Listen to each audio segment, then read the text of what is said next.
ing'i evaluation kata mana king'iyo kaka nego bed ni ng'ato rembo nyamburko i evaluate driving motor vehicle gi jani. Nyaka sani wang'e nitiere chike manyien mago mag apaya ma bende koro idwaro ket e tim.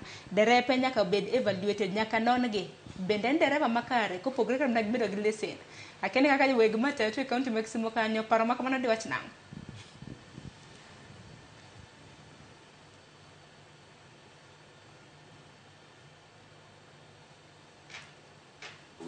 Moko matiyo gi barabara.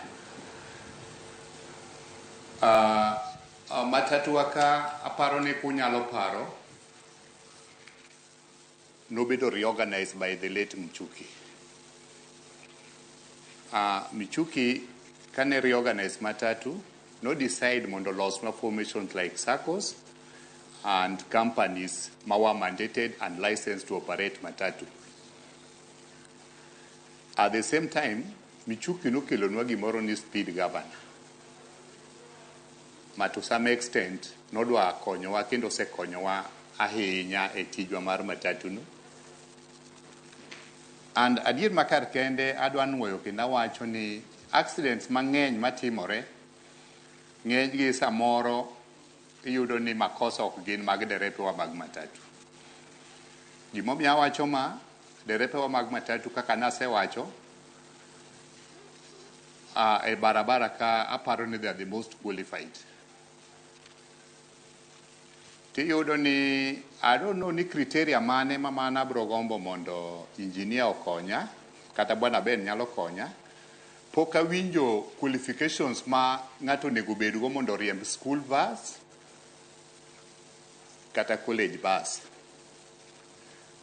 Te matatu wakati yudo ni noketnwa matek, miyudo ni kata fatigue ma Ben wacho no.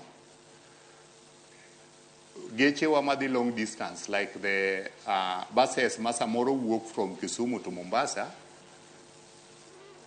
iyudo ni nigi derepe ariyo manyalo konyo in terms of fatigue kapo ni moro ol to moro nyalo kawo.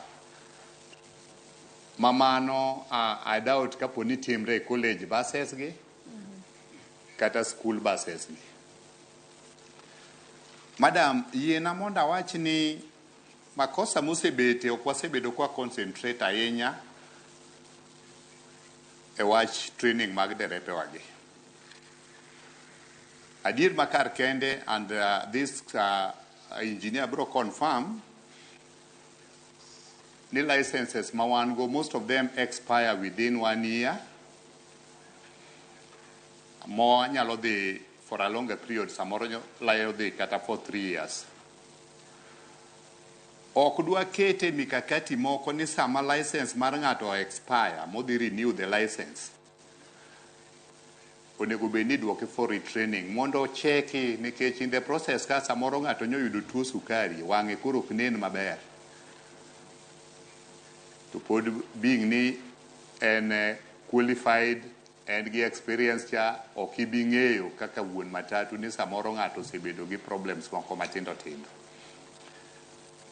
Wanyalo organize retraining in the sense that sama ng'ato dhi renew the driving license